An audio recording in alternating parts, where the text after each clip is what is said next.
Très bien. Alors, merci pour cette Oui. méditation inspirée par ce fameux livre. Et on commence notre débat sur ce livre. Et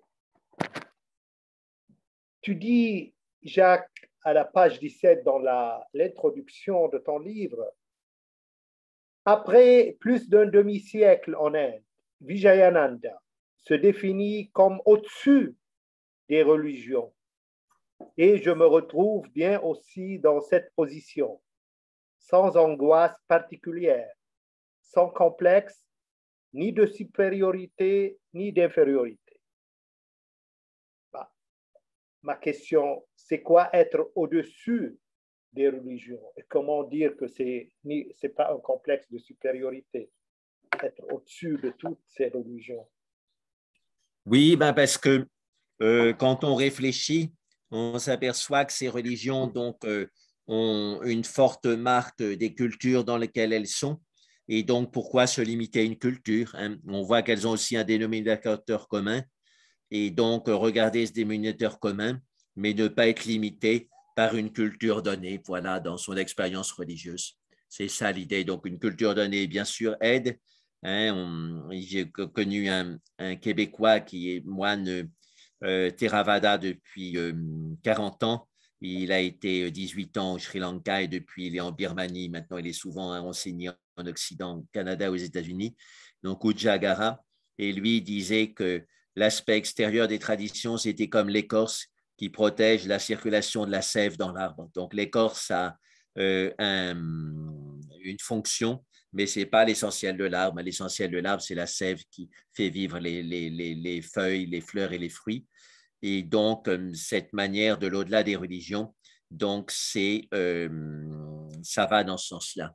Et donc, c'est intéressant C'est quoi de les voir. courses au niveau des spirituels et c'est quoi le noyau, la sève? La sève, eh ben, c'est l'expérience du soi, hein, de cet absolu à l'intérieur de soi, pas comme quelque chose de construit à l'extérieur de soi, mais comme quelque chose directement à l'intérieur, accessible immédiatement. Et ça, c'est ce que cherchent les mystiques, avec plus ou moins de facilité pour exprimer ça selon les traditions où ils sont, mais c'est cette réalité de base. Et Swami Vivekananda citait même le philosophe Immanuel Kant, qui est lui aussi avec sa critique de la raison pure, essayer d'aller au-delà des religions. Et il parlait de Das Ding en allemand, la chose. Et ce qui est intéressant, c'est qu'en allemand, chose, c'est le neutre. Hein, donc, cet absolu, il n'est ni masculin ni féminin. Il est au-delà du masculin et du féminin. Il est neutre, c'est le tat, hein, le cela des Upanishads et Das Ding, donc d'Immanuel Kant. Et tu parles souvent dans tes écrits de ces gens qui ont deux religions, pas une seule, et même qui ont fait certains colloques en Belgique, je me Oui, rappelle. Est-ce que tu peux en parler? Comment on peut avoir déjà deux religions? Déjà, une religion, chaque religion contredit l'autre. Comment on peut, en quelque sorte, oui. combiner deux qui sont contradictoires? Alors, je me souviens de quelque chose de très simple que disait Bettina Baumer, qui avait été proche du Père Le Sceau, donc Swami Abhishektananda, qui a été présidente même de son association. Donc, elle a beaucoup réfléchi sur christianisme et hindouisme. Et c'est une grande traductrice des Upanishads et de tas d'autres textes du sanskrit en allemand. Elle était aussi assistante de Liliane Silber, donc une très bonne sanskritiste et mystique aussi en France. Elle se connaissait bien. Et donc, elle disait que passer d'une religion à l'autre, c'est une question de traduction. Hein, il y a des notions qui sont exprimées certainement différemment dans différentes religions, mais qui en même temps reviennent à la même chose. Et donc, si on sait traduire, on est à l'aise. Et comme elle a traduit toute sa vie, c'est un beau témoignage parce que elle sait ce qu'elle disait quand elle parlait de traduction. Oui, c'est pas mal comme, j'imagine, comme figure de style ou comme comparaison, une traduction. Mais une traduction, mais il ne faut pas oublier que traduire, c'est trahir. En quelque sorte, il y a le proverbe français qui dit Ben, oui, traduire, c'est trahir. Parce il qu'on ne faut peut pas faire, traduire. oui, oui. Donc, il faut faire la distinction là entre le monothéisme et le polythéisme. dans le polythéisme, la traduction des dieux d'une religion polythéiste à l'autre est assez facile parce qu'on voit bien qu'il y a le dieu de la guerre, la déesse de l'amour, etc. Il y a des fonctions des dieux qui sont à peu près les mêmes. Et donc, dans le milieu polythéiste, ils n'avaient pas de problème à faire ces traductions. Même à l'intérieur de l'Inde, il y a des dieux tribaux qui sont assez différents des dieux de l'hindouisme classique, mais ils font quand même des traductions. Quand il y a une déesse qui est forte, style déesse de la guerre, ils disent c'est Durga, voilà, etc., etc. Et donc, dans le monothéisme, et c'est ce qu'explique bien dans son livre Violence et monothéisme et ses autres livres, Jean Solaire, il y a eu une sorte de tabou de la traduction. C'est-à-dire les Romains, par exemple, qui étaient conciliants vis-à-vis des Juifs et des chrétiens, disaient ben, très bien, votre Yahvé, c'est comme notre Jupiter. Et donc, pour des Romains, ça ne leur a pas gêné de dire ça. Mais par contre, pour les monothéistes, ça les gênait beaucoup. Et donc, ils ont travaillé à détruire les dieux païens pour imposer simplement leur Dieu en disant on ne peut pas traduire notre Dieu dans quoi que ce soit d'autre. Et donc, ça a été à la base de l'intolérance monothéiste et ça fait pas mal de dégâts, alors que les polythéistes, ils s'accommodent bien entre eux grâce à cette traductibilité. Donc, cette notion de traductibilité, c'est très important parce que ça inclut toute la tolérance religieuse profonde. Oui, et ces gens, peut-on avoir deux religions en même temps pour une seule personne? Oui, alors il y avait l'évêque de la Réunion qui n'était pas content que les Indiens, des gens d'origine indienne, d'origine hindoue à la Réunion, aillent à la messe le matin et fassent des pujas le soir à Shiva ou à Durga. Et il disait, ils sont schizophrènes parce qu'ils ont deux Oui, dieux en même temps. Et on pourrait lui répondre que ceux qui ne sont pas capables d'avoir deux dieux en même temps, ils sont paranoïaques parce qu'ils pensent qu'il n'y a qu'un Dieu auquel ils croient, qui est vrai, que tout le reste, c'est l'enfer, c'est le diable, etc. oui, mais en tant que mouvement, est-ce qu'il a continué parce que dans le temps, tu parlais qu'ils ont fait même un colloque en Belgique. Ah oui, alors sur ben, ça, c'est tout le mouvement interreligieux en général. Donc, il y a des tas de branches, des tas de colloques, des tas d'expériences individuelles, des tas de double religion selon les religions qu'on a. Et voilà, donc on pourrait dire c'est la vie. Et donc, ce n'est pas ce que disent les prêtres ou les enseignants habituels d'une religion qui voudraient garder tout dans la même religion. Alors, après, il y a un juste milieu. Hein, le Dalai Lama en parle aussi, lui qui a été 40 ans dans des réunions interreligieuses. Il dit le juste milieu, donc, c'est de croire suffisamment à ces pratiques religieuses pour les faire avec intensité, mais pas trop quand même, parce qu'à ce moment-là, on risque de tomber dans la bigoterie. Et donc, quand on est attentif à juste milieu, on peut travailler de façon plus juste. Et puis, il y a aussi des dangers. Donc, là aussi, le Dalai Lama cite un proverbe tibétain. Ils disent il y a des gens qui sont souris quand ils sont, c'est-à-dire les chauves-souris, elles peuvent sembler des souris, mais aussi des oiseaux. Donc, il y a des gens qui, quand ils sont avec les souris, jouent aux oiseaux. Quand ils sont avec les oiseaux, jouent aux souris. Et ils ne sont jamais bien là où ils sont. Donc, ça, c'est un danger. Et donc, certainement, c'est bien d'avoir une voix. Mais bon, il peut y avoir des circonstances particulières où on a deux religions parce qu'on est attiré par les deux ou parce que dans son origine, on a les deux pratiques. Et puis, il y a ce dépassement des religions, donc sur lequel Swami Vivekananda a insisté très clairement. Et voilà, donc si on est orienté vers le dépassement des religions, il n'y a pas besoin de changer de religion parce que ce serait comme passer d'une classe de sixième à une autre classe de sixième. On peut changer de classe, mais le programme de base reste le même. Donc, l'important, c'est de passer de sixième en cinquième, etc., de progresser vers la perfection. De toute façon, tu parles, toi, dans ton livre, d'une religieuse qui s'appelle Vandana, que j'ai connue d'ailleurs très bien. Elle Oui, était à Rishikesh, oui. installée à Rishikesh et qui se définit comme étant chrétienne et en même temps hindoue. Oui, et puis on peut dire Parsi, elle était Parsi d'origine, si je me souviens Oui, bien, oui, Vandana. oui. Donc, elle avait trois religions dans le sang et elle vivait bien avec. Elle était religieuse chrétienne et en même temps hindou. Elle a Oui, même fondé un couvent de religieuses à Rishikesh avec oui. le Et soutien son, de... Je me rappelle bien, moi, quand je suis allé la voir, la rencontrer, elle m'a parlé comment Swami Shidananda, qui était mon maître, elle en oui, parlait, elle le vantait, et qui a soutenu son projet de fonder un couvent chrétien de religieuses à Rishikesh même, qui est une ville sainte hindoue. oui, oui, oui, ouvert à l'interreligieux. Et son assistant travaille maintenant avec Atmananda, Hmm. parce que c'est Elle est l'ashram décédée, je crois. d'Atmananda est à deux pas. Elle est décédée, de- elle est décédée, elle. Oui, elle est décédée, oui, oui. Je pense elle a eu une période de déclin cognitif. Voilà, donc ça, c'était pas très drôle. Mais bon, l'avantage de l'ordre religieux, c'est qu'elle a pu avoir une maison de retraite. On s'est occupé d'elle jusqu'à la fin dans une maison de retraite à Bombay de l'ordre. Je crois qu'elle était de l'ordre du Sacré-Cœur. Et voilà, donc le projet interreligieux à Rishikesh a un petit peu périclité, mais finalement, ça a été repris par Atmananda quelques années plus tard Hmm.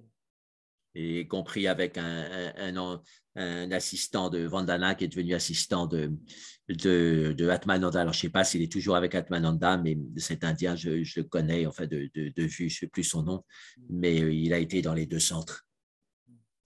Tu parles dans l'introduction aussi de la préparation de ce livre, en disant préparer en ermitage des livres comme La mystique du silence a été pour moi une forme de lecture divine, alternant des périodes de retraite où je ne fais que méditer toute la journée avec des phases de travail de lecture et d'écriture que je cantonne en général à la matinée, à la page 18. Ça.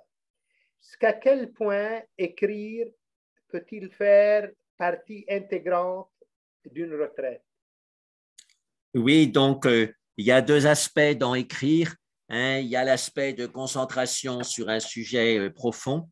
Et puis, il y a concentration, donc être capable d'exprimer des choses d'expérience à propos de la tradition, ce qu'on expérimente soi-même de la tradition, être capable de l'exprimer en renouvelant la tradition en quelque sorte par son expérience. Et puis, il y a l'aspect de communication. Hein. Un livre, ensuite, ça circule facilement. On n'a pas besoin de répéter les mêmes choses. C'est dit dans le livre. Donc, les gens qui sont sérieux, ils travaillent sérieusement le livre et ils en bénéficient. Donc, j'allais dire que ce soit avant l'écrit ou après l'écrit, ça a beaucoup d'avantages. Oui, mais c'est-à-dire écrire et en même temps être en retraite. Est-ce joignable? Qu'on peut Ben oui, je réaliser? sais que Mathieu Ricard, il fait ça, on a parlé ensemble, et il m'a dit que lui, il écrivait 6 heures par jour et méditait 6 heures par jour dans son ermitage du Langtang près du Tibet. Et moi, je dors plus que Mathieu Ricard, lui, il dort très peu. Donc, en gros, je fais 5 heures d'études et d'écriture et puis 5 heures de méditation. Et avec ça, avec les choses pratiques et puis un peu de promenade, la journée est vite remplie. Et tu crois que c'est déjà assez fructif? Ça- Ben, c'est un travail fécond. Et puis, donc, ça développe une souplesse. On pourrait appeler ça la souplesse de l'ascenseur. C'est-à-dire, on monte au niveau de l'expérience pure et puis on redescend au niveau de l'explicitation, soit l'explicitation traditionnelle qu'on étudie et qu'on cherche à comprendre, soit l'explicitation qui nous vient spontanément de l'intérieur. Donc, c'est vraiment comme faire l'ascenseur. Hein, au début, si on ne sait pas servir l'ascenseur, c'est un problème, on est enfermé dans l'ascenseur, on ne sait plus comment sortir. Mais quand on sait servir de l'ascenseur, ben, on va et vient selon les besoins du moment. Tu crois et tu ne sens pas que tu sors quand tu écris de ta retraite? Eh bien, donc, quand on a plus l'habitude, on sent que c'est un courant, donc il s'exprime à différents niveaux. Et l'opposition est moins gênante qu'au début. Au début, oui, on a l'impression que c'est contradictoire, mais avec l'expérience, c'est vraiment comme un ascenseur. Il y a un moment, on a besoin de descendre au rez-de-chaussée pour donner des choses aux gens. On descend, et puis ensuite on remonte, puis on redescend. Et au contraire, ça crée une force parce que c'est une capacité qu'on pourrait comparer à l'ouverture de l'axe central. Quand on a ouvert l'axe central ou les périodes où il est ouvert, on monte et on descend facilement dans le corps vécu. Et donc, ça correspond à une montée et une descente facile entre différents niveaux de réalité. Et donc là, avec cette habitude de l'écriture spirituelle, on peut faire ces allers-retours aussi, ces montées et ces descentes. Et tu ne cogites pas dans tes méditations du sujet sur lequel tu écris?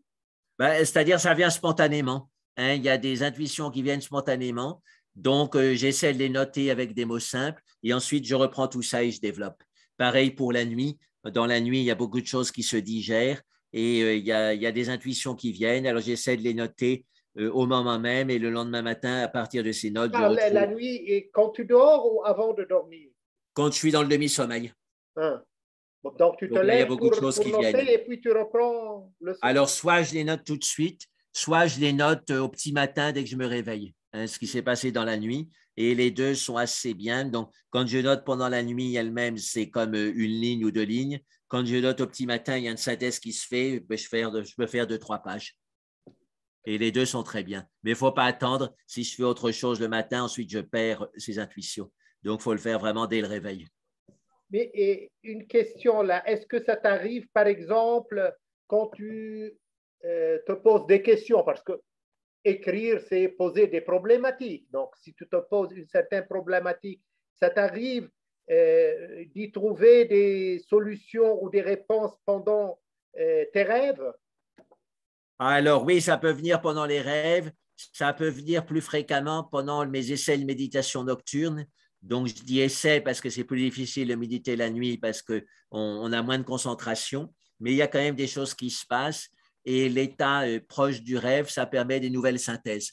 Hein, quand on a pensé à des problématiques toute la journée, dans l'état proche du rêve ou le rêve nocturne lui-même, il y a des synthèses qui se font. Ou des fois, juste au réveil, quand on est encore avec la biochimie du rêve dans le cerveau, on a une capacité beaucoup plus synthétique qu'avec la pensée rationnelle habituelle. La pensée rationnelle a ses intérêts parce que ça permet une démarche scientifique, pas à pas, etc. Mais il y a des moments où il faut faire des synthèses, même pour les scientifiques d'ailleurs, quand ils des synthèses de leurs recherches, et ça vient pendant la nuit plus facilement. Et Benjamin Walker l'explique très bien dans son livre Ce pourquoi nous rêvons. Et même, il a fait des expérimentations scientifiques. Il y a des types de problèmes qu'on résout mieux dès qu'on se réveille et donc probablement qu'on résoudra mieux dans les rêves puisque la biochimie du cerveau dans le rêve continue pendant 2, 3 minutes quand on se réveille. Et donc, par exemple, des anagrammes, hein, on renverse les lettres d'un mot et il faut retrouver le mot d'origine. Et c'est très spécial comme intelligence. Et on s'est aperçu qu'on faisait bien mieux ça juste au réveil que quand on est dans la vie, dans la journée où on est sur un mode de vie rationnel et habituel. Mais toi, et tu dis, Jacques, dans ce que je viens de lire d'ailleurs, que le travail d'écrire, que je cantonne en général à la matinée. Et normalement, la matinée, c'est les méditations les plus développées, les plus réussies. Alors que là, oui, ben, je fais l'écriture comme une méditation. Et l'après-midi, je médite pour digérer ce que j'ai lu. Et voilà, et comme ça, c'est un très bon équilibre. Oui, puis pour la création, il faut une énergie. Donc, l'énergie du matin est sans doute meilleure pour la création parce qu'on est plus proche de la nuit, donc on est plus proche de quelque part d'une source. Et à ce moment-là, ça sort mieux. oui, L'après-midi. je connais des amis, des auteurs, des célèbres même auteurs qui, la plupart, ils écrivent le matin, ils lisent l'après-midi et le soir. Donc, le soir, ils n'ont plus l'énergie d'écrire, donc ils consacrent ça à lire. Oui, alors ce que je fais, moi, je lis et j'écris le matin et l'après-midi, je médite pour digérer ce que j'ai lu et aussi ce que j'ai écrit parce que quand on a écrit des choses, on peut développer le lendemain, continuer, etc. Donc, même ce qu'on a écrit demande une digestion pour aller plus loin le lendemain. Digérer ce que tu as écrit. Donc, une fois que c'est écrit, ce n'est pas fini. Donc, il y a... Oui, ça continue à fermenter. Tu parles enfin de l'introduction de ton expérience personnelle en disant, à la page 18, on me reprochera peut-être d'avoir trop cité les enseignements traditionnels sur la manière dont il est scié d'écouter le silence et de ne pas avoir parlé assez de mon vécu. Il est vrai que je répugne à faire étalage de mes états intérieurs. Après 2 ans et demi de vie d'ermite, je peux dire par expérience qu'on passe par toutes sortes d'états. La sagesse que j'ai apprise de mon maître spirituel, qui, comme je le disais, a passé 16 ans en solitaire, c'est de ne pas me mettre dans tous mes états à propos de mes états et a priori de ne même pas en faire état. Et là, tu dis que en quelque sorte, tu n'exposes pas tes expériences, alors que peut-être dans ce livre, ce n'est pas le cas, mais dans d'autres, tu t'étales énormément sur tes propres expériences. Souvent, tu te dis comme, ou tu te présentes comme discret, mais ce n'est pas toujours le cas. C'est-à-dire, j'exprime mes expériences à travers les images traditionnelles, les concepts traditionnels, et donc il y a un mélange des deux. Voilà, mais il y a un support traditionnel régulièrement. Tu vois, c'est pas juste de mon expérience, mais c'est évident que si je cite certains concepts traditionnels, certaines paroles de sages, c'est parce que je sens qu'elles correspondent à mon expérience. Donc, ça, c'est le contrat de base en tant qu'auteur, c'est mon honnêteté en tant qu'auteur. Je n'ai pas cité des choses juste pour faire joli, c'est que je sens que par expérience, il y a une voix qui mène loin dans ces paroles. Mais justement là, je me rappelle, et toi, tu le cites très souvent, Vijayananda, parce qu'on en parle, quand tu lui as montré ce livre, il t'a Oui, dit, c'est trop de paroles sur le silence. il m'a dit c'est beaucoup de paroles hein, sur le silence, oui, oui, avec un petit sourire. Voilà. Mais en tous les cas, ben, je suis content que ce soit paru et je sais que ça aide beaucoup de gens. Voilà, hein, parce que la mystique du silence, c'est quand même pas très clair. Qu'est-ce que c'est que ce son du silence? Dans le christianisme, quand on regarde de près, on trouve des choses, mais il faut déjà être préparé pour les distinguer. Voilà, et dans l'hindouisme, donc c'est plus explicite, la mystique du silence, mais encore, il faut fouiller les écoles, c'est en particulier les Radhaswami Satsang qui en parlent actuellement, et c'est une école très peu connue en Occident, hein, dans les formations de yoga, les profs de yoga, donc une idée de ce que c'est. C'est pour ça que ça m'a intéressé de faire une sorte d'anthologie de textes sur le silence, et avec donc des paroles aussi plus personnelles, plus poétiques, qui sont en italique en général. Donc, il y a 2 places dans le livre où je les mets. Et là, c'est plus directement des expériences autour du silence qui sont quand même Des en lien avec la réflexions, tradition, mais non? C'est plus des personnelles. réflexions. De toute façon, c'est à signaler parce que c'est le même style, la même méthode que tu as déjà utilisé dans ton livre Soigner son âme, qui est la Tout à méditation. fait, oui, oui, oui. Et, Ça permet de passer à une dimension plus méditative pour le lecteur, parce que là, c'est chaque pensée fait un petit choc, et à partir de chaque pensée, on peut rentrer en méditation. et ces pensées, tu les notes à fur et à mesure en pensant. Oui, justement, au milieu de la nuit, dans la journée, des fois en marchant, je les note quand elles viennent parce que ça passe vite et des fois ça revient, des fois ça ne revient pas. Et donc, c'est bien de les noter quand elles viennent, les attraper au vol, comme Justement, on dit. là, tu me fais rappeler d'un auteur célèbre, arabe et libanais, Maroun Aboud. Il disait, l'idée, c'est comme un oiseau. Tu le vois, bah, du moment qu'il est disparu, si tu ne l'essayes pas de le capter en quelque sorte, il est parti. Ça ne revient plus. Oui, oui, oui, alors des fois, ça revient sous forme transformée. Et Nietzsche faisait ça quand il se promenait, en particulier près de là où je suis en ce moment, vers Aise, entre Nice et Monaco. Il montait sur une sorte de pente forte qui montait de la plage jusqu'au château d'Aise et on appelle toujours ce chemin le chemin Nietzsche. Et c'est là qu'il écrit une bonne partie du Ainsi parlait Zarathustra. Et son système, c'est qu'il marchait. Et quand il y avait une belle formule qui lui venait à la fois dans le pas et puis dans la parole, il l'a noté sur un petit carnet. Puis ensuite, il reprenait son petit carnet, puis il en a fait son livre. Voilà, donc il écrivait en marchant. Et il disait, on n'écrit bien qu'avec ses pieds, hein, c'est-à-dire la pensée est rythmée par le pied. D'ailleurs, en poésie, on parle de pied, hein, pour rythmer le poème. Et donc, on pense qu'on écrit à son bureau avec les mains, mais quand on écrit en marchant, la pensée a beaucoup plus de souffle. Bah, et ça me fait rappeler un petit peu la poésie arabe et tu sais, les rimes de la poésie arabe, on les a pris, on s'est inspiré donc du rythme des chameaux quand ils marchaient dans le Sahara. Donc, tac, tac, tac.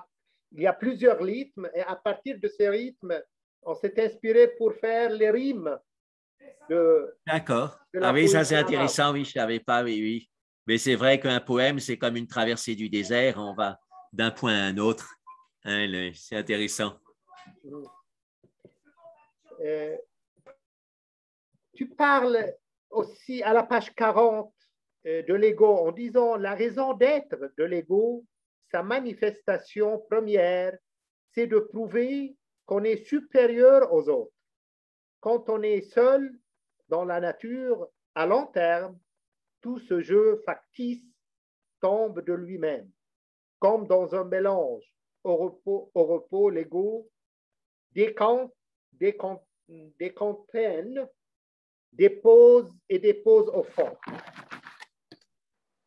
Ma question, ce jeu factice qui tombe, ne peut-il pas reprendre quand on revient à vivre en société? Oui, alors, donc, c'est Swami Nirgunananda revenait à ça, qui est mon voisin à Dolchina. Il disait, quand on est tous les jours en face de l'Himalaya, on s'aperçoit que les petites préoccupations de son ego sont vraiment mesquines et on a tendance à les laisser tomber plus facilement.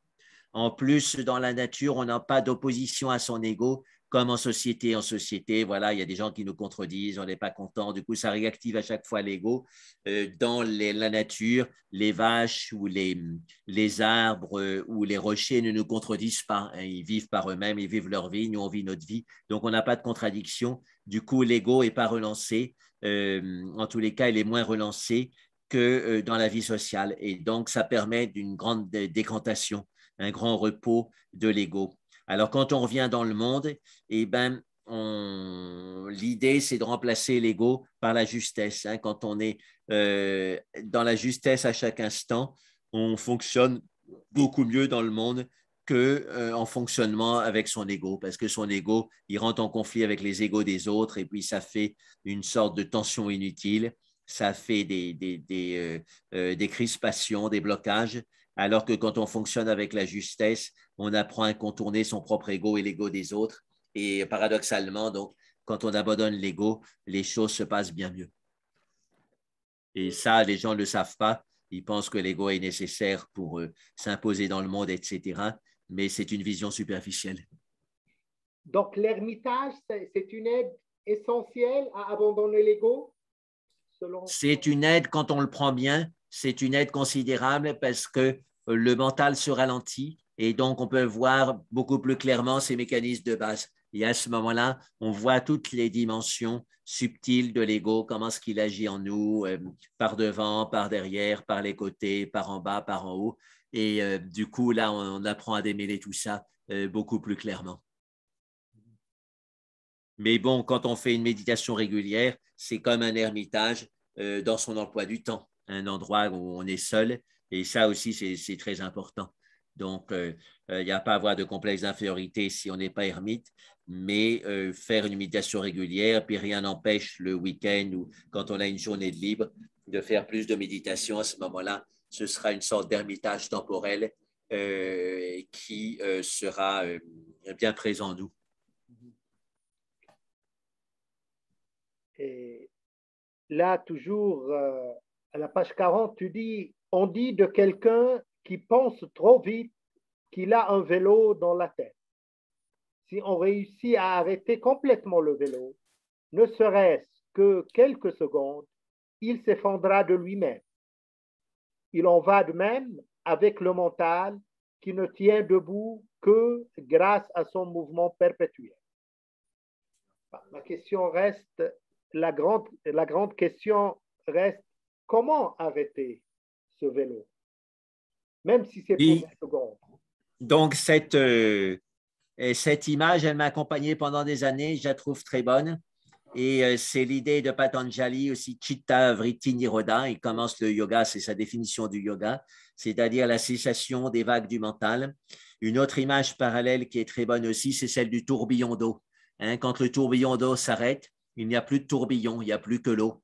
Et donc, quand le tourbillon du mental s'arrête, il n'y a plus de mental, il n'y a plus que le soi. Donc, c'est l'arrêt a une fonction de transformation. Il y a une entité illusoire qui était le tourbillon, qui avait une réalité relative, mais pas de réalité absolue, qui cesse tout simplement. Et donc, à travers ces images, on a déjà une intuition de comment procéder pour calmer le mental. Et alors, paradoxalement, Ramana Maharshi prenait l'exemple de la toupie. Il disait qu'on croit qu'un sage est paresseux parce qu'il peut rester très immobile, sans s'exprimer, etc. Mais au fait, il a un mental, une conscience comme une toupie qui va très vite. Et c'est justement parce que la toupie va très vite qu'on ne la voit pas bouger, qu'elle paraît immobile. Et donc, un sage, il paraît immobile, il paraît avoir un mental immobile à l'extérieur, mais c'est parce qu'il va plus vite que les impulsions à bouger du mental. Et quand on va plus vite que ces impulsions à bouger, on peut les stopper avant qu'elles apparaissent ou juste au moment où elles apparaissent. Et à ce moment-là, on freine vraiment le mental. Donc, il faut bien comprendre ce paradoxe. C'est parce que le sage a une conscience très rapide qui réussit à stopper son mental parce que justement, il va plus vite que le mental. On a une expression en français, je ne sais pas si vous l'avez en arabe, aller plus vite que la musique. Hein, mais c'est ça. Hein, on devine le mouvement de la musique et on va plus vite que lui. La musique habituelle du mental, c'est l'agitation. Et si on va plus vite que la musique, on peut stopper l'agitation au moment même où elle apparaît. Et comment aller plus vite que les pensées? Parce que les pensées, c'est trop vite, c'est une vitesse très grande. En allant à la racine des sensations, hein, c'est la grande méthode du Vipassana, du Bouddha, voir clairement la racine des sensations. Les sensations sont avant les pensées, elles se traduisent rapidement en pensée. Et si on revient à la racine des sensations, la sensation freine et donc la pensée est freinée aussi. C'est la sensation qui freine la pensée en quelque sorte? C'est la sensation reconnue comme telle qui freine la pensée. Si la sensation est inconsciente, au contraire, elle alimente l'agitation de la pensée. Mais si la sensation est reconnue comme telle et qu'on revient même à sa source, à sa racine, à ce moment-là, ça freine beaucoup les pensées et ça améliore la qualité de la méditation. Comment la sensation peut-elle être reconnue comme telle? Ben, justement, en ne régissant pas à la sensation par l'avidité ou l'aversion. Les sensations agréables, ça entraîne l'aversion.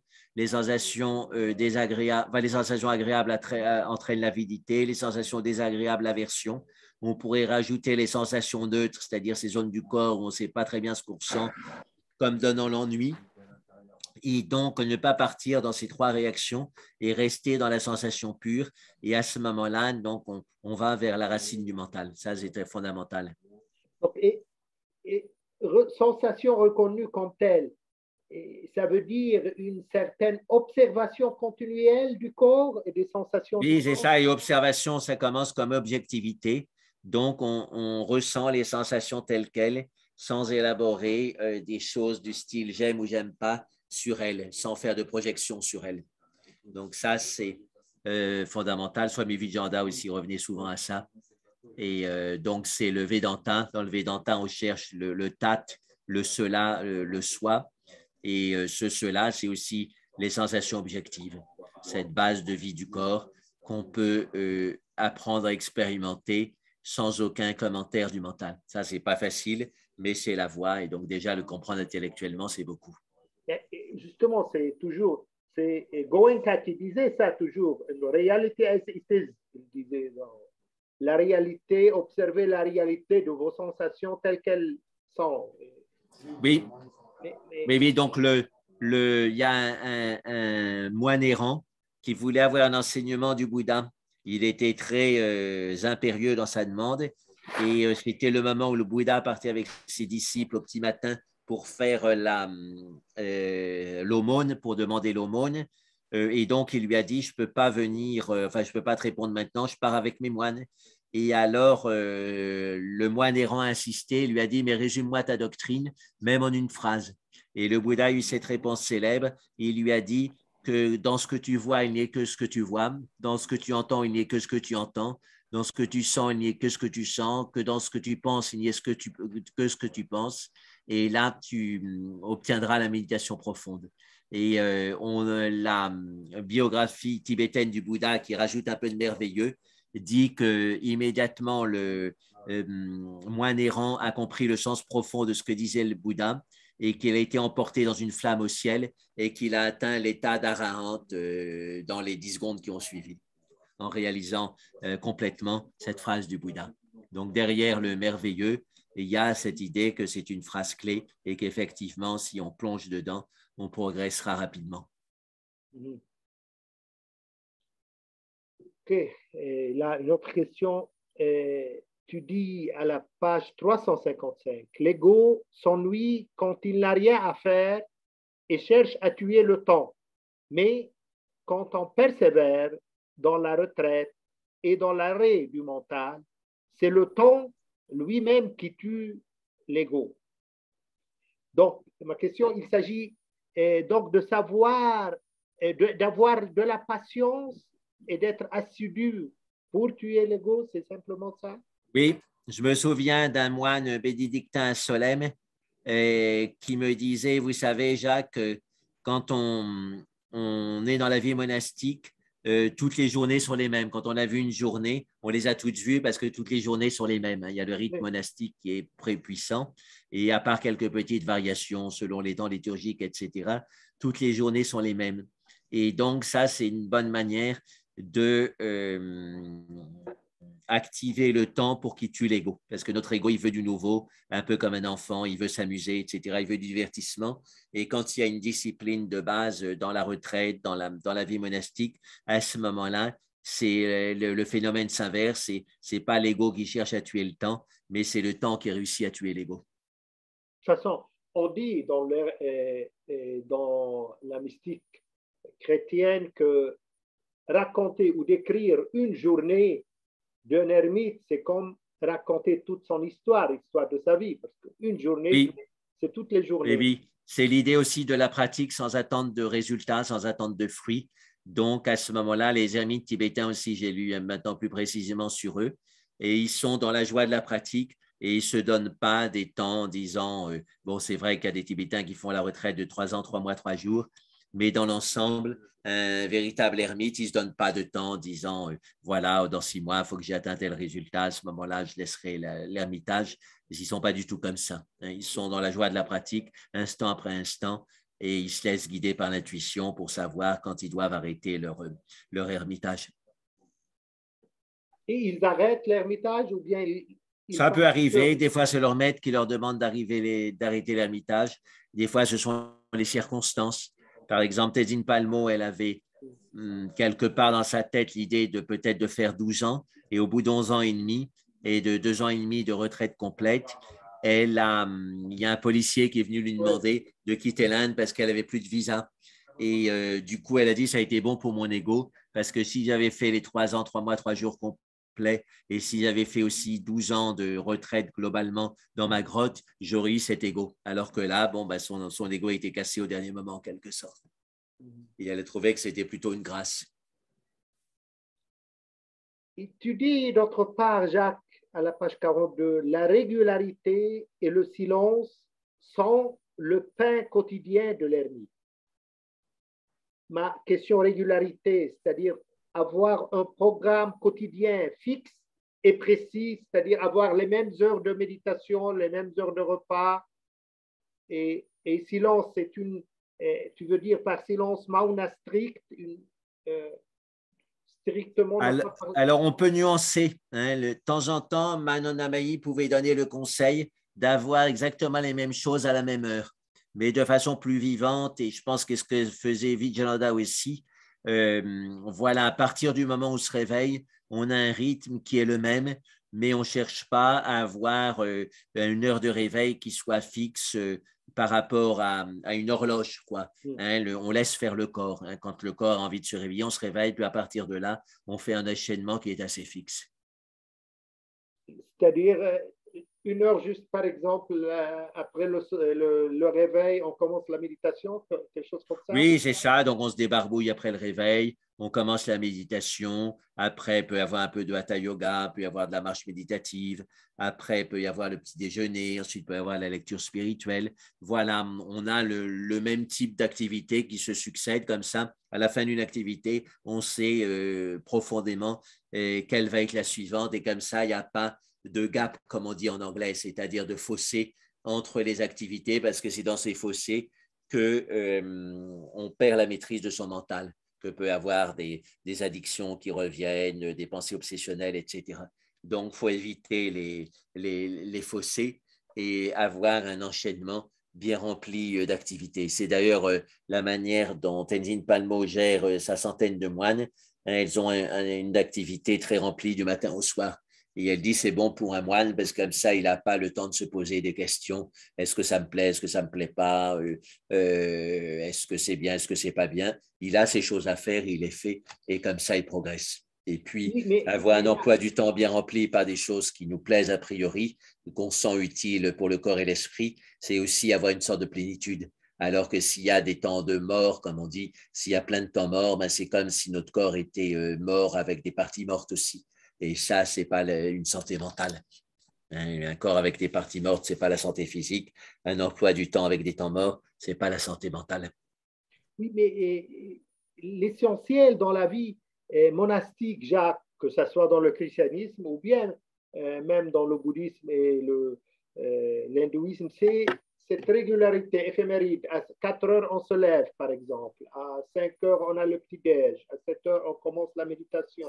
Alors, oui et non. Ça, c'est dans les ashrams parce qu'il y a la communauté. Donc, quand il y a une communauté, on doit fixer des heures. Mais pour les ermites, ils sont plus libres. Hein, dans la tradition grecque, on parlait de l'idiorhythmie. Hein, le rythme individuel, idios, c'est individuel. Et donc, j'étais très valorisé autant que le rythme communautaire. C'est vrai que pour des novices, le rythme communautaire est bien parce que voilà, ça donne des bases. Mais après, c'est bien aussi de le dépasser. Hein, en particulier si on écrit, le fait de devoir interrompre la méditation pour aller enfin, ou l'écriture quand pour aller à un office, ça peut être assez perturbant.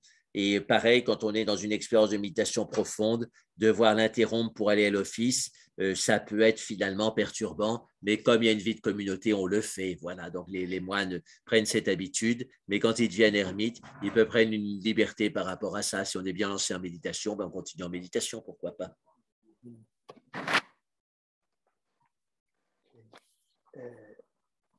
Pour les gens du monde, là, je te cite à la page 42-43, pour les gens du monde, l'absence de bruit et de stress crée une sorte de panique. Et ils sont pris dans un cercle vicieux, à la façon des drogués où l'absence de stress est un stress supplémentaire qu'on fuit en se plongeant dans davantage de stress. C'est, en d'autres termes, une addiction à l'adrénaline. Ma question, addiction, donc habitude à faire fonctionner continuellement, en quelque sorte, d'après ce que tu dis, le système sympathique. Et Oui, ne pas utiliser le parasympathique, c'est ça ce que tu veux dire? oui, on peut dire ça. Hein. Bon, il faudrait nuancer parce que l'action de l'adrénaline ne recouvre pas entièrement l'action du sympathique, mais c'est quand même très lié. Et je me souviendrai toujours d'une amie, une femme iranienne, qui avait son frère, qui avait une grande boutique rue de Rivoli, une belle boutique de souvenirs, etc. Et alors, elle a travaillé avec lui, mais ce qui l'énervait beaucoup, c'est qu'il mettait la radio à fond pendant toute la journée dans la boutique. Et alors, un jour, elle lui a demandé, mais pourquoi tu mets cette radio à fond? Et il lui a répondu, si je n'ai pas cette radio, je meurs. Ça, c'est typique de l'addiction. Voilà, on pense que si on n'a pas son produit, on meurt. Voilà, et donc, il avait besoin de ça pour fonctionner, mais c'était une pathologie. Et on se fait une illusion, donc. Oui, c'est une illusion, bien sûr. Bien sûr qu'on n'a pas besoin de radio pour fonctionner, sinon comment est-ce qu'on fait l'humanité avant l'invention de la radio? Donc, il a développé une certaine addiction, c'est ça? Tout à fait, oui, oui, oui, oui, parce que pour lui, c'était devenu vital. Et ce stress, donc, on devient encore habitué à ce stress, qu'on en a toujours besoin d'un stress pour fonctionner? Tout à fait, oui, tout à fait. Et ça peut exister aussi dans les relations. Hein. Il y a des relations qui sont stressantes, mais à cause de l'attrait érotique, bien sûr, et puis d'une addiction au stress en général, les gens ne peuvent pas se passer de cette relation alors que ça leur prend beaucoup de temps et d'énergie. Et donc, le choix de l'ermite, c'est vrai que c'est d'apprendre à mettre en veilleuse les relations pour pouvoir comprendre ce qui se passe. Voilà, bon, ça ne veut pas dire que toutes les relations sont des addictions, mais ça peut l'être, y compris des relations problématiques, hein, parce que le côté incertain de la relation problématique crée une dépendance encore plus forte. Hein. On l'a vu en psychologie expérimentale, quand des souris ont des récompenses qui sont régulières, elles se lassent et puis finalement elles passent à autre chose. Mais quand les récompenses sont irrégulières, ben, il y a une sorte de désir et d'anxiété qui se construit. Et là, c'est beaucoup plus addictif. Et comment s'en sortir avec de ce stress, ce cercle vicieux de stress qui engendre plus de stress? Ben, je pense que c'est une pratique régulière. Hein, on se met en situation de non-stress au moins pendant une demi-heure ou une heure le matin, par exemple, ou au moment de méditation, ou un quart d'heure, 20 minutes. Là, ça habitue au non-stress. C'est vraiment une habituation. Hein, les Tibétains le disent bien. Et pour leur mot gomme pour méditer, ça veut dire se familiariser. Donc, on se familiarise avec un état tranquille et donc on change son homéostasie cérébrale, c'est-à-dire son état d'équilibre. Hein, la plupart des gens ont un état d'équilibre avec beaucoup de stimulation et de stress et un peu de paix. Et quelqu'un qui est plus avancé en méditation, il aura un état d'équilibre avec beaucoup de paix et simplement un peu de stress. Donc, toujours habituer le mental, en quelque sorte. Oui, c'est ça. Et c'est pas facile de changer l'état homéostatique hein, parce qu'on y est très habitué. Et il y a une homéostasie aussi entre le centre préfrontal gauche et droit. Le centre préfrontal gauche, d'après les recherches de Richard Davidson, c'est le centre des émotions positives et le correspondant à droite, le symétrique à droite, c'est le centre de l'anxiété. Et donc, il y a en général une proportion fixée des deux au cours de la vie. Et quand on veut la changer, il faut beaucoup de travail sur soi parce que la tendance du cerveau, c'est de reproduire tout le temps la même proportion. Et donc, si on lui met plus de paix à travers, par exemple, 3 jours de retraite, au bout d'une journée, il inventera toutes sortes de distractions et de tensions mentales pour remettre de l'anxiété parce qu'il trouve qu'il y a trop de paix. C'est un peu comme ces patients qu'on met sous oxygène. Il ne faut pas en mettre de trop, sinon ça leur brûle les poumons et ils meurent de l'excès d'oxygène, alors qu'ils avaient besoin au départ d'oxygène. Et donc, notre mental habituel, il a besoin de paix, mais si on lui met trop de paix, il sera mal à l'aise et il pourra même se sentir carrément paniqué parce que c'est plus de paix qu'il ne peut supporter. De toute façon, toi, tu dis très souvent qu'on préfère un malheur auquel on est habitué à un bonheur auquel on n'est pas habitué. Oui, c'est ce qui ressort très clairement de l'observation de la psychopathologie. Hein, les gens s'enferment dans des malheurs parce qu'ils en ont l'habitude, alors qu'on leur propose du bonheur, et ça, ils ne réussissent pas à le retrouver. Enfin, ils ne réussissent pas à l'accepter parce que c'est trop d'oxygène pour eux, c'est trop de joie pour eux, c'est justement trop de bonheur pour eux, et ça change trop leurs habitudes. C'est-à-dire C'est il y le a tamas. un certain Le tamas, c'est masochisme, l'habitude avant tout, l'aspect il y a un, négatif du tamas. il y a un certain masochisme en quelque sorte vécu. Oui, c'est aussi une forme de masochisme. Hein. On est sécurisé par la douleur. Tu parles de la douleur ou la souffrance, la douleur même, la C'est douleur ça. physique. Oui. C'est comme ça qu'on a ces filles d'alcooliques qui ne trouvent rien de mieux que épouser un mari alcoolique. Hein, voilà, parce que pour elles connaissent la souffrance de l'alcoolisme, elles connaissent rien d'autre. Et du coup, c'est sécurisant quelque part de se retrouver avec un mari alcoolique qui a les mêmes défauts que le père. Ça paraît fou, mais c'est assez fréquent.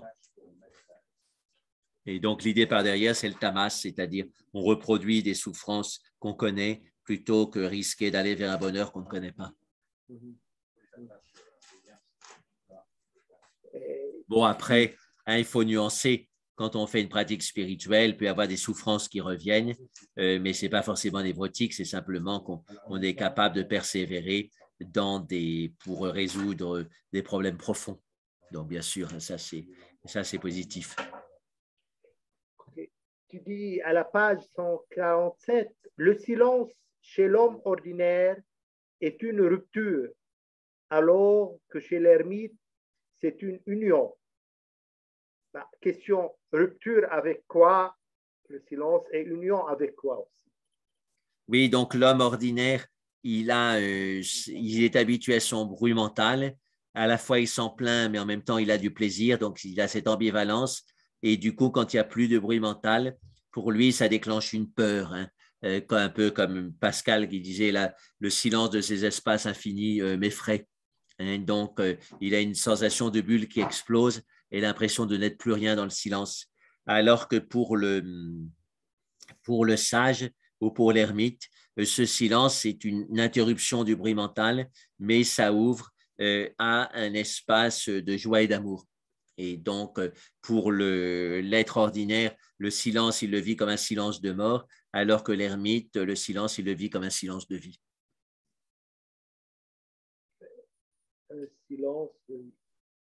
Et l'idée de Dieu, d'un Dieu aimant, c'est tout à fait ça. Un Dieu, à la base, c'est le silence, mais comme le silence fait peur à la plupart des gens, on insiste sur le fait que dans ce silence, il y a l'amour qui est sous-jacent. Et à ce moment-là, ça permet aux gens de se réconcilier avec le silence. Tu parles à la page 41 de l'expérience de Milarepa. Donc, quand Milarepa a commencé à vivre dans une grotte, il a dit, maintenant, je peux commencer à être enfin continuellement avec mon gourou. Et tu continues, c'était paradoxal car juste avant, il habitait dans la maison même de ce gourou, Marpa, avec la famille de ce dernier et quelques condisciples. Donc, ma question, le vrai gourou est donc le gourou intérieur qu'il a. Ben, c'est-à-dire, ce que demande le gourou au disciple, c'est de mettre en pratique le plus continuellement possible ses instructions. Et si on est dans une vie de communauté, la communauté peut être un obstacle parce qu'il y a du bavardage, il y a des conflits de bas niveau, etc., à une pratique intense. Et donc, à ce moment-là, être dans une pratique intense avec tout le temps devant soi, c'est très important. Et donc, tu te souviens, on a interrogé Tenzin Palmo sur la dévotion au gourou et elle était très claire et puis il a insisté bien fermement en disant la véritable dévotion au gourou, c'est de mettre en pratique ses instructions. Et donc, quand on est en retraite, ben, c'est le meilleur moyen de mettre en pratique les instructions du gourou. Enfin, c'est quand même un très bon moyen, même si la vie de communauté, la vie avec les autres aide à mettre les instructions en pratique, les instructions du gourou sur la patience, sur l'amour, etc. Donc, c'est un autre volet des choses, mais disons donc pour les instructions de méditation, la retraite est très bien. Donc, il y a les deux, en quelque sorte. Il y a vivre avec le gourou et il y a vivre l'enseignement du gourou. Oui, c'est vivre intérieurement avec le gourou. Et il y a une phase de transition. Et donc, il y avait la femme de Marpa et Marpa qui venait apporter son repas tous les jours à Milarepa. Et Milarepa disait ses progrès. Et un jour, il a dit, j'ai passé 8 heures sans laisser refroidir mon siège de méditation. Et Marpa s'est exclamé, ça c'est vraiment bien, tu progresses, etc. Donc, il l'encourageait en lui donnant la nourriture. Puis après, eh ben, il est parti ailleurs, il n'a pas revu Marpa. Mais il a mis intensément ses instructions en pratique et il a fait ça aussi avec ses disciples et ça a donné une des plus grandes lignées mystiques tibétaines, dont fait partie Tenzin Palmo. Ouais. Ma dernière question pour aujourd'hui. À propos de Milarepa, oui. Il y a eu un bel épisode. J'étais avec une amie au Ladakh et on était juste 4 ou 5 occidentaux dans une réunion avec 1000 moines tibétains. et qui était invité par une grande organisation bouddhiste internationale et il leur faisait des donations. Donc, c'est ce qu'ils appellent Dharma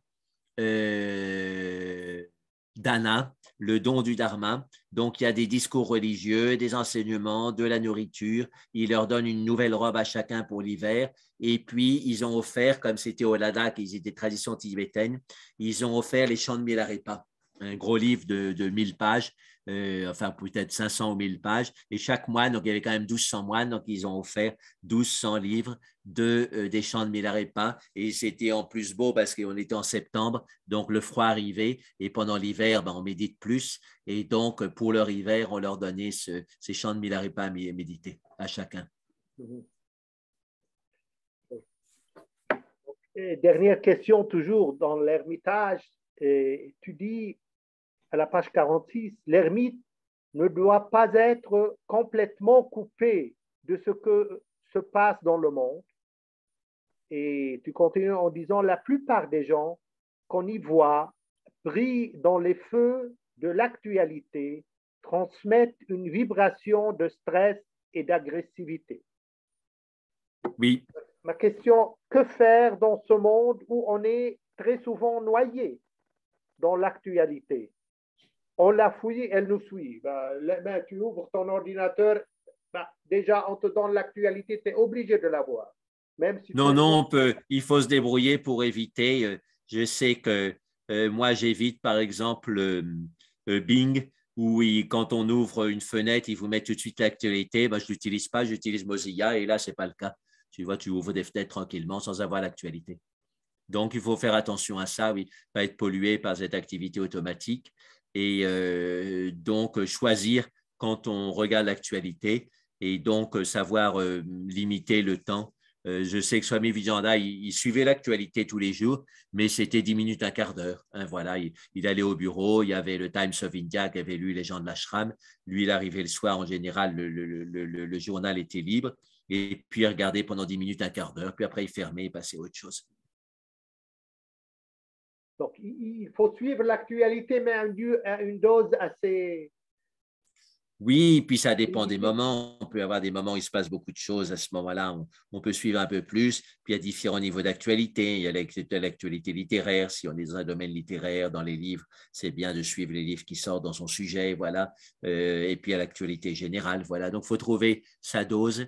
Mais c'est vrai que comme on a l'actualité gratuite, moi, j'ai une image très simple qui vient. Supposer que l'humanité s'enrichisse et que le gouvernement, pensant bien faire, dise les gens aiment le sucre, donc on donne le sucre gratuit dans toutes les boutiques, vous pouvez avoir autant de sucre que vous voulez gratuitement.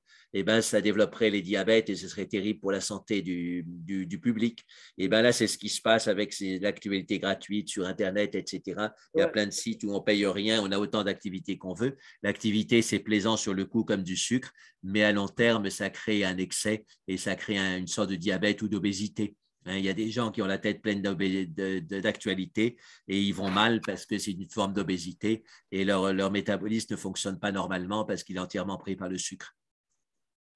Justement, c'est ce que j'ai dit, on est presque noyé par l'actualité. Faut réagir. Hein. De même que une base de la sadhana, c'est d'avoir une discipline au niveau de l'alimentation, de ne pas trop manger de bonnes choses, de ne pas trop manger en quantité dans l'absolu. De même, vis-à-vis de l'actualité, ne pas trop en consommer et savoir en consommer de bonne qualité. Pas de l'actualité frelatée qui joue sur des images violentes, sur le sexe, sur les bas sentiments, sur la paranoïa, sur la peur, pour nous tirer vers le bas. Donc, bien sentir quel est le niveau de qualité de l'actualité qu'on voit. Il faut privilégier des analyses qu'il nous faut comprendre les choses en profondeur plutôt que des images qui sont juste de la manipulation parce qu'on peut faire à peu près dire ce qu'on veut à des images. On nous fait déjà même développer une certaine addiction à pas uniquement à l'actualité, à tous ces mass médias et ces Facebook, etc. Même les études scientifiques ont prouvé que c'est une sorte d'addiction, exactement oui. comme l'addiction aux drogues.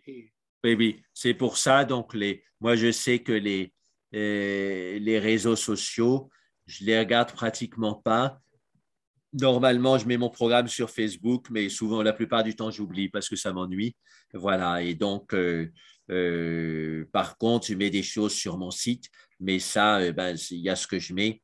Puis voilà. Puis après, donc, choisir ce qu'on veut visiter et toujours se demander est-ce que c'est l'excitation, est-ce que c'est utile pour ma vie courante, parce qu'il y a des choses qu'on doit savoir dans la vie courante, la vie du monde, mais aussi est-ce que c'est utile pour ma vie spirituelle. Et pareil, donc au niveau spirituel, c'est bien de lire des livres entiers parce qu'il y a des gens qui ont une vie spirituelle juste en allant pêcher à gauche, à droite sur des sites et ça crée une dispersion. Et le message spirituel est lié à une personne, un sage qui a réalisé ce qu'il dit complètement. Et si on court d'un site à un autre, on ne sait pas qui a fait le site, on ne sait pas qui dit quoi, etc. Et là, c'est très dispersant. Donc, il faut faire attention, être sélectif. Oui, oui, toujours la vigilance, mais il y a des nouvelles formes de vigilance actuellement à propos justement de ces moyens de communication faciles et des fois trop faciles. Voilà, donc il faut surveiller la qualité et la quantité à la fois. Ok, entendu. Là, on va donner du temps aux gens qui désirent poser Oui, des pour questions. conclure, oui, c'est ça, oui, oui, certaines. Oui. Oui, Jacques, je peux te demander, tu m'entends? Oui, je t'entends. Voilà. La personne qui traduisait l'allemand, le christianisme et l'hindouisme, c'est bien Bettina Bauer? Bettina Baumer, B-E-T-I-N-A, et Bauer, B-A-U-M-E-R. Et avec un tréma sur le A.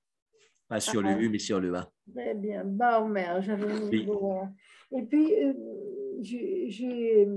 quand tu as parlé des deux dieux, pour les schizophrènes qui ont pratiquement deux dieux en même temps, j'ai pas eu le temps de noter la définition du paranoïaque qui en a qu'un.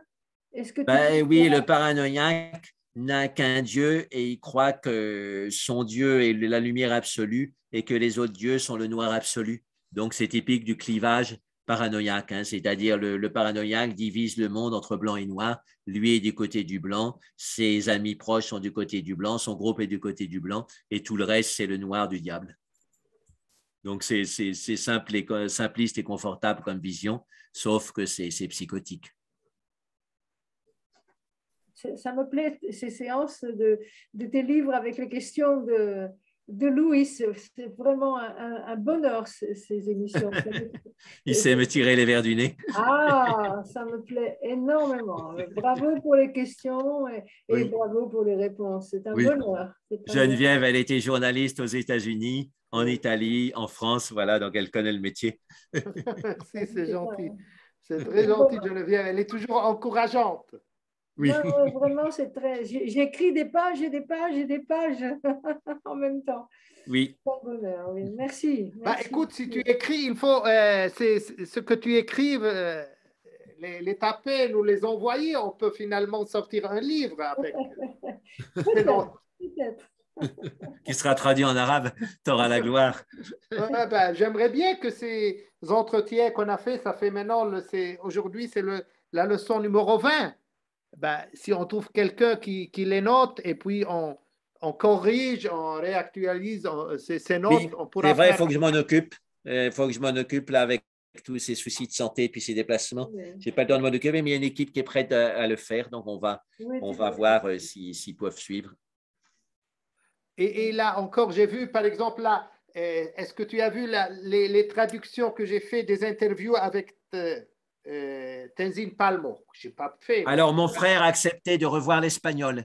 Mais bon, je n'ai pas eu le temps de lui envoyer, mais je vais lui envoyer là. À ce moment, parce qu'apparemment, là, hier, j'ai fait un test, donc j'ai fait traduire des textes que j'ai écrits en anglais, que j'ai fait traduire en français et vice-versa. Et j'ai trouvé que pratiquement, c'est bien le langage. Avec un peu de correction, ça peut aller. Oui, oui, tout à fait. Non, ça gagne énormément de temps. Et dans du ce cas, coup, on peut avoir, par exemple, le même livre en langues en même temps, français, anglais, espagnol Oui, et oui, allemand. oui, oui, il faut savoir de servir de ces instruments. Et alors, en plus, mon frère a dit il le ferait relire par sa femme qui est mexicaine d'origine et qui est assez cultivée. Et donc, l'espagnol sera vraiment bon. Voilà, parce que lui, déjà, ça fait 20 ans qu'il y est, il parle tout le temps espagnol avec sa femme. Donc, c'est pratiquement une seconde langue maternelle pour lui, mais il y a toujours des choses où on est influencé par le français. Et donc, sa femme espagnole relira et puis elle fera les dernières corrections. Donc, on aura une bonne version. Puis je vais te renvoyer le texte que tu m'as envoyé, Louis. Je vais le relire après le départ de Jacques. Et tu m'as envoyé, tu me l'as renvoyé ou... Je dois le relire, je vais le faire après le départ de Jacques. J'ai pas eu ok. Oui, Oui. tu as le temps, on n'est pas pressé. Moi, j'ai essayé de te l'envoyer comme ça pour tester, parce que j'ai vu que c'est un français qui est déjà traduit par un système, par DeepL. Ouh là là. Oui, oui, non, il faut relire, hein, c'est sûr, il faut relire. Oui, je vais le faire Ok. dans la semaine prochaine. Merci, c'est gentil. Donc, Bon, les Rosine, Claire, Christine, vous avez des questions, sinon on va conclure, hein, mais bon, ouais. il y a encore du temps pour des questions Ah, éventuellement. donc, après-demain, on a encore une rencontre et notre grande rencontre, ça sera ce samedi avec le... Là, on rappelle que le samedi, c'est donc cette nuit de méditation, longue nuit de méditation. Oui, c'est ça. Et donc, il y a le programme sur mon site. Et donc, Tenzin Palmo, ce sera en heure française, donc 21h heure indienne, 3h30 en moins. Donc, ça fera 17h30 heure française. J'ai marqué, je vais te passer, j'ai fait une annonce en arabe, un peu arabo-anglais, où j'ai mentionné uniquement c'est-à-dire l'intervention de Jacques de Tenzin Palmo et la mienne. Tu peux, à la rigueur, Geneviève, la mettre dans si c'est en arabe, la mettre dans l'envoi global, si ça, tu trouves utile. Très bien. Tu peux le répéter, Louis? Je n'ai pas entendu ce que tu as dit. J'ai dit, j'ai préparé une annonce de cet événement-là du samedi. Elle est en arabe et un petit peu en anglais, que je vais t'envoyer comme ça. Si tu envoies pour l'annonce, tu peux inclure, c'est-à-dire dans ton C'est envoi. déjà fait. C'est parti. Ah, ok. C'est parti à 3 heures et vous l'avez reçu tous les deux. Je vous ai envoyé pour la grande nuit, j'ai envoyé. Oui. Oui. Ok. Voilà, donc. C'est déjà sur le site ancien. Très bien. C'est déjà mis. Très bien, très bien.